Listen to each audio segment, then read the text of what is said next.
gbogbo àgbáyé ni mo kí a kú àkókò yìí.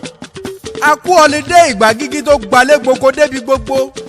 Àrùn ò ní ṣe wá ò sì ní lùgbàdì kòró. Ajípamọ́lẹ́kún tí mú tọmọdé tàgbà gbọ̀n létè pẹ̀pẹ̀pẹ̀. Àjànàkú bí eré nàláì má ti fọgbọ́n di nàtrú mọ́ wa lọ́wọ́. Àwọn aláwọ̀ funfun ni kò jẹ́ kàn wá ohun gbogbo bí eré ló jọ lójú wa.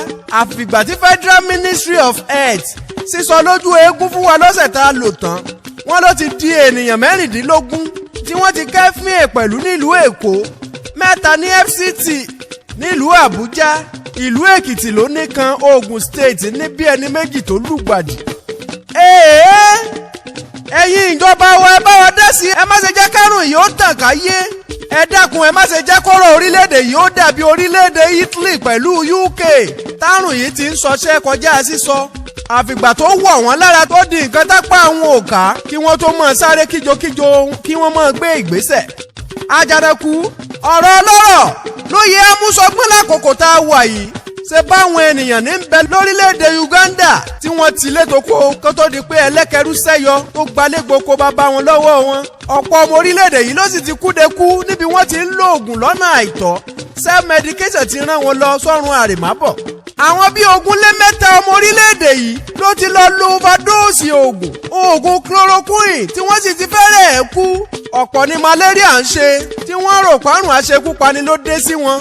Wàhálà ò tí ì dé, ọ̀rọ̀ ti di bóòlù ó yàgò ní pópó. Àìsàn yìí ti wá mọ́láṣẹ ju àwọn baálé ilé tí wọ́n fìdí mú yẹ̀wù. Ibo la wá fẹ́ bá yàrá èyí já o. Gbogbo ènìyàn di lágbájá kalẹ̀, gbogbo wa ní ń bomú. Ọ̀pọ̀ ló gbóhùn mọ̀lẹ́bí ẹ̀ lórí ìpè tí wọ́n sì sáré ju fóònù ọ̀hún dànù lọ́gán tí wọ́n rí i pé kó ń wú wọn. Orin Q-dot ni gbogbo ayé fi ń kíra wọn nígbà tá a wà yìí o, gbogbo ayé ní gbẹ́sẹ̀ sókè. Àjànàkú mo wà nínú mọ́tò èrò tí ń lọ sí Badagry lọ́sẹ̀ tó kọjá. Ẹni tó dúró níwájú mọ́tò ní fóònù rẹ̀ dún garangaran. Ìgbà tí ó sì fi dẹ́ni tí ń pè lóhùn, ó ní kòrónà lòún ní lọ́wọ́ tá a wà yìí. Ká tó ṣẹ́jú ẹni gbogbo ti bẹ́sẹ̀ wọn sọ̀rọ̀ wọ́n ti na pápá bora. Ọ̀pọ̀ ló bẹ́ látòrí fèrèsé, ọ̀pọ̀ ló gbẹ̀yìn búùtù lọ́ọ̀rẹ́ sọ. Kí n má tàn yín o, èmi Àjànàkú nìkan ní ń bẹ lẹ́yìn bọ́ọ̀sì tẹ́rù sì ń bà mí. Ta ló mọ̀ ń gbọ́kú tí ó pa á tí ò ní sojo. Ọ̀run làjèjì mébílẹ̀ ayé là á gbé. Kò sẹ́ni tí gbúrò ikú tírú ẹni bẹ́ẹ̀ ò ní gbọ̀n létè jẹnẹjẹnẹ. Ká má fọ̀rọ̀ gùn arákùnrin yìí ní kò séwu, ká má bẹ̀rù, dílà ọkọ̀ lòún jẹ́. Àti pé ọ̀kan lára customers ló nílò ọkọ̀ jíìpù tó sì jẹ́ ó yé pé corona car ní bẹ lọ́wọ́ òun. Ìgbà yìí lọ́kàn mi ṣe balẹ̀ tí mo wá rí i pé mo bọ́ lọ́wọ́ corona. Gbogbo àwọn ọmọ orílẹ̀-èdè yìí tí wọ́n ti di Mario sílùú òyìnbó ṣé kò yanilẹ́nu pásìkò yìí làárọ̀ ilé wa ń sọ wọ́n ọba ríkú ọba họ. Ọmọ tó sọ lẹ́nu sọ̀pọ̀ òyàkọ́ àjọ amọ̀ lẹ́ni láre o bíi ti corona. Àkàìmọye lórílẹ̀-èdè tí wọ́n ti fòfin de ìpéjọpọ̀ títí délé ijó pẹ̀lú ọ̀dọ̀ àwọn àǹtí. Ohun tí ń polóko lẹ́kún làparò fi ń sẹ̀rínrín mo tún fetí gbọ́ ohun tuntun. Orílẹ̀-èdè kan tún ń bẹ nílùú òyìnbó tí wọ́n fòfin de àwọn ọkọ ìyàwó kí wọ́n má ṣe síra wọn láṣọ. Odidi oṣù 6 ni wọ́n fọ́kọ kó fi sẹ́raró sẹ́ẹ̀rí pé èyí tún bú yàrá. Àjànàkú mẹ́bà ara wọn prophet of doom tí wọ́n ní coronavirus yìí ò ní lọ́jọ́ 27 oṣù tá a wà yìí. Mẹ́bẹ́ rí báyìísàn yìí ti ṣe ń pa wọ́n nípakúpa bí ti ṣe ń mú nílé bẹ́ẹ̀ ní mú àlejò bí ti ṣe ń pẹni kúkúrú ní pẹni tó gùn léèyàn. Ṣé kí n má tàn yín o, àìsàn coronavirus yìí ti ń bẹ lórílẹ̀‐èdè China láti bí ọdún 3 sẹ́yìn kó tó jẹ́ àjò wọn lọ́wọ́. Òun tápá àwọn lè ká lóhun tí wọ́n kọ́kọ́ pè é kó tó fojoojúmọ́ ayé le koko bí awọ erin. Coronavirus àìsàn olókìkí kọ́lọ́hún má fi ta wá lọ́rẹ, a ò ní lùgbàdì àìsàn. Bẹ́ẹ̀ délùú Dubai, Spain, àwọn European countries tó kù wọ́n ti sé wọn mọ́lé bí wọ́n ti ṣe ń flìtì ìlú ni wọ́n tún wọn kábàárí bí wọ́n gbé pọ̀ sí. Bẹ́ẹ̀ délé ìjọsìn, mọ́sálásí kò sí èèyàn ń bẹ̀ mọ́. Gbogbo wọn ni wọ́n ti ń gbénú ilé wọn tí wọ́n ń dá mùsòfé dùmarè. Oyè àwọn ọmọ Nàìjíríà tó ti lùgbàdì àìsàn coronavirus yìí ti di 22. Gbogbo orílẹ̀-èdè tí ń bá wàá repo láàrin mọ́ abálájọ tí wọ́n ṣe jámúrí kan lórí epo. Gbogbo wa là ń bomú lásìkò tá a wà yìí. A ò mẹ́ni tára alẹ́ ẹ̀ ṣẹ̀ṣẹ̀ ti rìn àjò dé láti China kò yé èèyàn. mo fọlọ́run búra mi ò rírú àìsàn yìí rí o. àìsàn tí ò yàtọ̀ sí ọ̀rọ̀ fíìmù àwọn zombi tí wọ́n ń bẹ nínú igbó ẹbọra. ẹni ó bá lè mú ti rọ́ràn ẹni ó fi mú kó ti rógo. àyàfi kọ́lọ́run lókè ó gbà wá. ẹ̀ṣẹ̀ ń bẹ gan lórílẹ̀‐èdè gbogbo abájọ tá a fi rógun kòrónà. gbogbo ẹ̀yin aláwo wa ẹ jẹ́ lọ dífá sí. adarí wa ẹ má ṣe gbàgbọ́ndò lọ́wọ́. àìsàn tó burú jẹ yìí ti ṣẹyọ nígbà ìwáṣẹ̀ táwọn ẹni tó láyé ti bá wa lé wọn lọ. ẹ dákun ẹ má ṣe kọ ìhà kò kàn mí sọ̀rọ̀ tó wà ńlẹ̀ yìí ẹ má ṣe jí afẹ̀mí ṣòfò. Àjànàkú ká dúpẹ́ lọ́wọ́ àwọn ènìyàn tó ti gbéṣẹ́ akọni ṣe fún wa lórílẹ̀‐èdè yìí. ara wọn bíi gómìnà Ògùn Dàpọ̀ Abíọ́dún oríjẹ́ òpẹ́ fún wa kánrin kéṣe. mi báwọn ti fòfin de àwọn òṣìṣẹ́ pẹ̀lú àwọn olóṣèlú tí ń ròkè òkun ó yá kan sára sọ́mọ ológo. lọ́mọ tó ṣèlérí tó sì gbà wá nímọ̀ràn ọmọ tó ta wọ́n yọ ni. ó sọ̀rọ̀ bẹ́tò ọ̀gbìn ó ti ṣe tẹ̀síwájú. ìlera wa ló ní abójútó lásìkò tá a wà yìí. sẹ́ẹ̀rí pé ó ta wọ́n yọ olólùfẹ́ mẹ̀kúnnù. ara wọn tún ni gómìnà ìpínlẹ̀ Ọ̀ṣun Gbóyèga Oyètọ́lá. wọ́n ti gbé ìgbésẹ̀ kójú ó má rí bi. bàbá ikú iṣẹ́ ayé ayẹyìn dalẹ̀ kókó alálẹ̀ agbèyìn ẹ̀ sì ní bá wọn rógun ìdágìrì. ẹ dákun ẹ̀yin tẹ́ ẹ gbé kọ́kọ́rọ́ sọ sẹ́nu ọ̀nà tírẹ̀sì òfin ta wá mẹ̀kúnnù lọ́wọ́ mọ́ sósì yá kọyín lóhun tẹ́ ẹ lè ṣe káìsàn yìí ó tó pa wá lára ni. ẹ wo ọmọ China tó wọlé sórílẹ̀-èdè yìí láìpẹ́ ẹ wo bó ti ṣe rọkalẹ̀ bí ẹ̀fọ́ tí ò lè dìde mọ́ àfàìmọ̀ sì ni kó má ti lárùn kòrónà.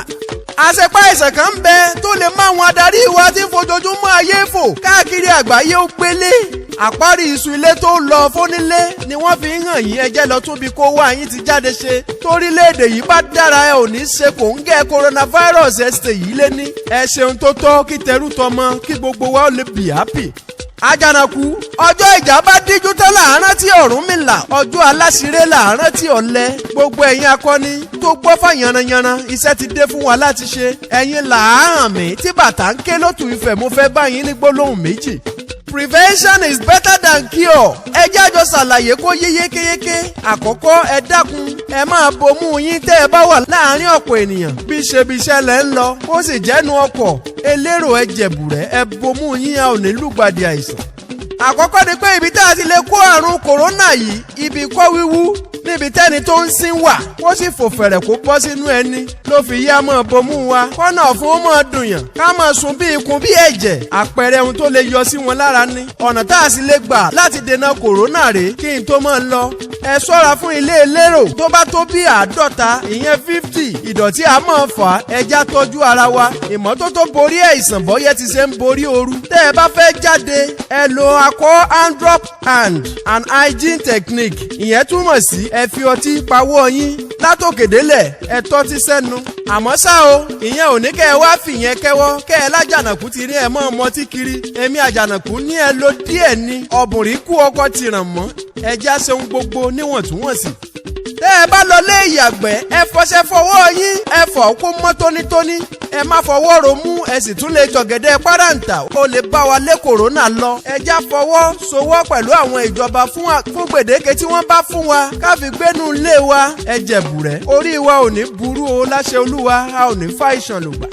tá a bá ń bẹ láyé ó yẹ á mọ̀ káyé ọjọ́ orí wa ní bí ti ṣe ń bẹ nínú àlùkùránì sì ní ń bẹ nínú bíbélì ìwé mímọ́. tá a bá ń dúpẹ́ káyé ọjọ́ orí inú Ọlọ́run a máa dùn a sì máa rí wa bí ẹni moore.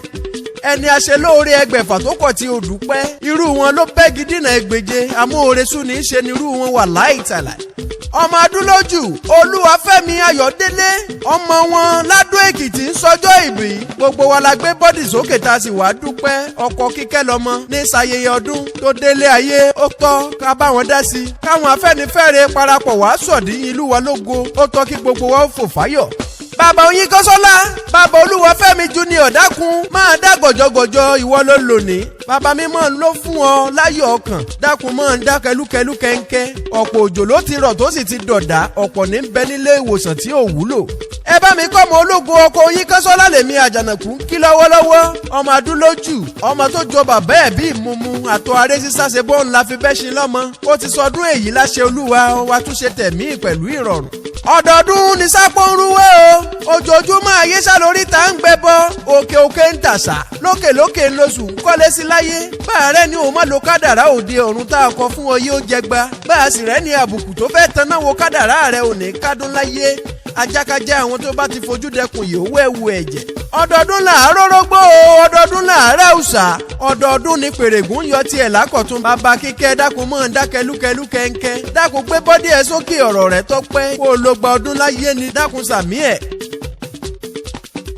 ó kárí ọmọ ìwí adó àròrò odò kò jọ́tẹ̀wí bá ti yọ òtúrù ọ̀nà òtúrù àlà tìgbó ti ju akẹ́rìírí ló àkùn àgbò dojúmọ́sẹ̀ ó kárí àgbò pìrẹ̀kẹ́ mọ́lẹ̀ ọmọ ológun ti dé sí ní bí ogun àgbò dojúmọ́sẹ̀ àgbò gùn gogorogogo àgbò ìgbẹ̀yìn ní retí ẹni tí yóò yọ òun adòórà amákàrà sábẹ́ òjẹ́ ó kárí ará ilé àdó mò ń lọ jògòdì òwúrọ̀ mò ń lọ sí ilé àdó mò ń lọ jẹ́gbẹ́ mi àkàrà kì í dowó ńlá kẹ́ni má lè fọ́mọ ẹni jẹ ni wọ́n kí wọn nílé baba tó bí ọlọ́mọ èwí ní ilé adó ọmọ arọ́bẹ̀yìn kàrà lọ́rùn àkàrà kejì sínú agbádá tèmi ni kókó ládó èwì ẹni sẹ́yìn múlẹ̀ àdó ó kú ẹ̀yìn aṣenú ọmọ ẹlẹ́yìn kùnlé àdéhùre ìwọlẹ̀mí àjànàkú kí òsàjẹ́ ńlá bí onílé yìí ni wọ́n ń kí wọn nílé baba tó bí ọlọ́mọ òsàdákùnjẹ́ wọn là kí wọ́n lè yénú bí. ó káre ibi párá ńlá ń bá pa ibi gìjàgìjà ńlá ń bẹ́kùn kókókó lára ọ̀tá ń le òjòjò ní sajẹ́kájẹ́ ó mọ̀ nájà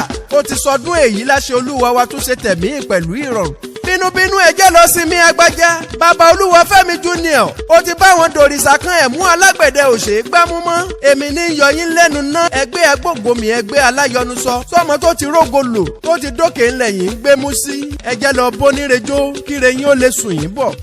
àfọ àríkẹ́wòyọ̀ ń bẹ fún wa nílùú ìbàdàn ẹ pè wọ́n fọ́nírúurú àìsàn tí ń bá wa fínra bó ṣàìrọ́mọ bí lógun tí ń jà ó dákun sáré báwọn kàn sí ìbàdàn kó pè wọ́n gbogbo olóyún ojú ẹ̀dà pẹ̀lú ẹ̀yin baálé tó ní low sperm count ẹ sá lọ rí baba ẹ lọ rí àríkẹ́wòyọ̀ kékeré láṣẹ olúwa àdúrà yín ó gbà ń bẹ̀. ó ti dájú èmi àjànàkú ò ní bá wọn hẹ́ra tí ò lọ́mọ nínú iṣẹ́ wọn ta wọ́n yọ láàrin ọ̀pọ̀ ènìyàn ló jẹ́ àgbé wọn lórí téńté aláàjì àríkẹ́wòyọ̀ lọ́kàn ṣoṣo òṣùpá tó jẹ́ gbàgbéje ìràwọ̀ táwa ń wí tẹ́ ẹ bá ti délùú ìbàdàn ẹ gbá wọn láago gbogbo ẹnu la fi sọ o ẹ mọ̀ ń da láyọ̀ máyọ̀. nọ́mbà fún àríkẹ́wòyọ̀ kékeré nìyí o 0706 44 61 776 tàbí 0808 85 29 503 ẹ pè wọ́n àwọn gangan ni ó padà gbé pè.